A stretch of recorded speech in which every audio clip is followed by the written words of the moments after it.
Et je lui ai dit, monsieur le préfet, je suis un patriote, j'aime mon pays et mon souhait c'est que les choses deviennent transparentes, que les choses aillent, soient vérifiables, qu'on puisse voilà. Le préfet, bref, on a échangé, il y avait tout l'état-major, il y avait le procureur de la République, il y avait le commandant de groupement, il y avait la surveillance du territoire, il y avait les renseignements généraux, bref, il y avait l'état-major. En réalité, je ne veux pas dire que ce n'est pas la même chose, parce que je ne sais pas qui a changé entre-temps, mais je peux vous rassurer qu'une fois dedans, on n'a même pas fait allusion à ce qu'on supposait être mes sorties ou le préfet m'a demandé pourquoi je ne pars plus au travail à la mairie. Je lui ai dit que je partais au travail, que tout le monde peut assurer que je pars au travail, qu'il y a même les caméras à la mairie, que voilà. Si on regarde les caméras de la mairie, on va voir que je partais effectivement à la mairie et que j'ai même fait une émission dans mon bureau dimanche, donc voilà. Ça peut se prouver et qu'il y a même les militaires qui sont rentrés à la mairie, quand j'ai entendu ma voiture, ils filment, donc tout le monde peut voir que je pars au travail. Et le préfet m'a demandé, il se pourrait, en fait on lui a rapporté qu'il y a un couple que je devais célébrer le mariage, je n'étais pas là, ils sont restés plantés et tout le reste. J'ai dit ce n'est pas vrai. On n'a jamais programmé un mariage pour que je célèbre. Au contraire, c'est le maire de Douala 5e qui ne me programmait plus. C'est pour ça que je ne suis pas venu. Et que s'il m'avait programmé, je serais là. La mairie peut le témoigner. Je lui ai dit, appelez même le bureau de l'état civil. Le maire ne m'a pas programmé un mariage et j'ai refusé d'aller célébrer. C'est lui qui programme les mariages. Les mariés peuvent choisir le maire qu'ils veulent. Mais si le maire principal ne vous met pas dans le calendrier, vous ne pouvez pas célébrer parce que l'état civil rend compte directement au maire. Et on m'a dit, le préfet m'a dit, je dois savoir que je suis une autorité, je suis un élu, je ne suis pas comme n'importe qui, je dois avoir de la tenue, que les choses que je dis peuvent avoir des inconvénients parce que ce que les autres vont suivre après moi j'ai mes mots que je dis, j'ai le sens que je les donne, mais après, qui voulait que je sache que je dois avoir de la rectitude parce que je suis une autorité, je suis jeune, on va avoir le Cameroun si demain, il ne faut pas que voilà, des conseils dans ce sens-là. Et je lui ai dit, monsieur le préfet, je suis un patriote, j'aime mon pays et mon souhait c'est que les choses deviennent transparentes, que les choses aillent, soient vérifiables, qu'on puisse voilà. Le préfet, bref. On a échangé, il y avait tout l'état-major, il y avait le procureur de la République, il y avait le commandant de groupement, il y avait la surveillance du territoire, il y avait les renseignements généraux, bref, il y avait l'état-major. Et donc voilà, j'ai répondu sereinement à toutes ces questions, comme je viens de vous dire là. Il n'y avait rien d'extraordinaire dans ça. Pas vraiment aucune allusion par rapport à vos récentes sorties? Rien par rapport au fait que... Parce que nous tous on se disait que ma sortie sur Equinox ou ailleurs aurait attiré l'attention. En fait, à 99%, moi, je savais que c'est pour ça qu'on m'appelait ici. Mais bon, peut-être qu'ils ont changé ça entre temps, je ne sais pas. Mais ils ont estimé que mes avocats n'étaient pas indispensables, que c'était un travail entre la préfecture qui est la tutelle de la mairie et le maire que je suis. Et j'ai dit à monsieur le préfet, en tout cas moi, je n'ai jamais reçu une convocation administrative avant aujourd'hui. C'est la première fois que je reçois une convocation administrative, donc je ne suis pas censé savoir comment ça se passe. Je sais que si je suis convoqué, je me fais assister par mes avocats. Et il y a un collectif d'avocats qui s'est mis volontairement à ma disposition et qui m'a accompagné.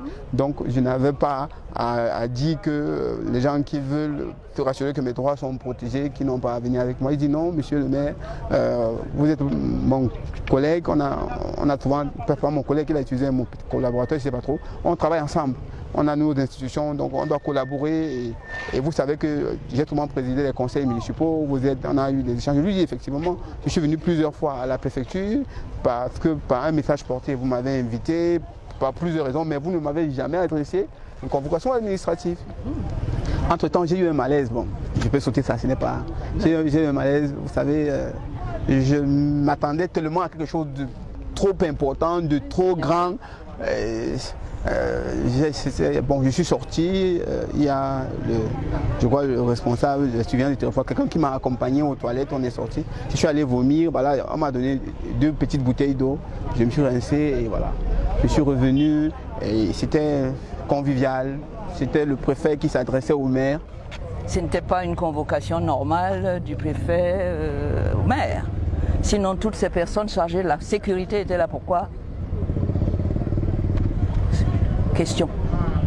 Des affaires d'absence. Alors à partir de ce moment-là, nous avons ressenti la même chose, parce qu'effectivement, monsieur le maire n'a jamais été convoqué Par le préfet. Vous pouvez l'appeler, vous pouvez lui dire on peut se voir, passer me voir.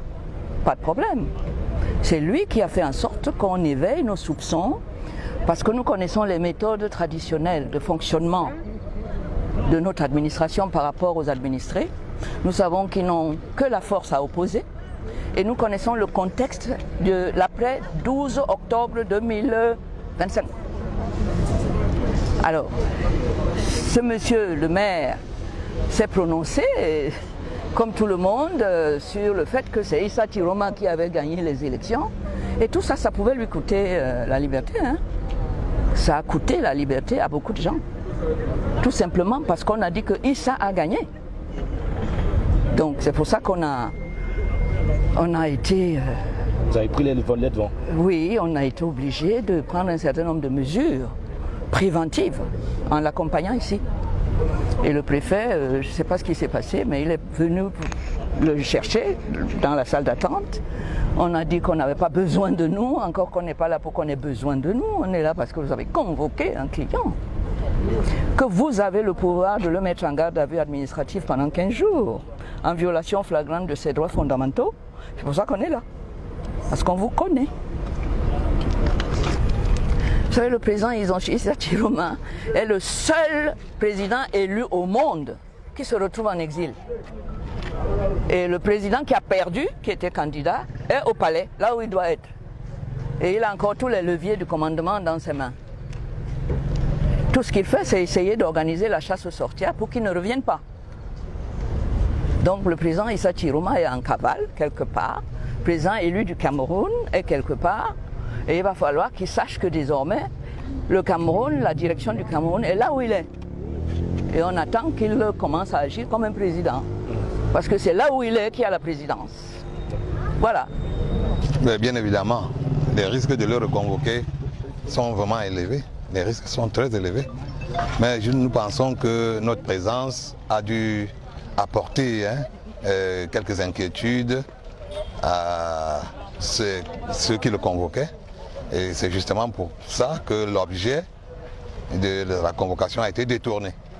Donc nous attendons sereinement. Nous l'avons accompagné aujourd'hui, nous sommes encore prêts de l'accompagner pour les prochaines fois. Nous sommes là pour défendre les lois et les violations des droits. Et nous allons toujours faire notre travail. On nous a empêché l'accès, mais ça ne nous a pas découragés. Nous avons été là jusqu'à la fin. Et après, le préfet nous a reçus. On a un peu échangé et puis c'est tout.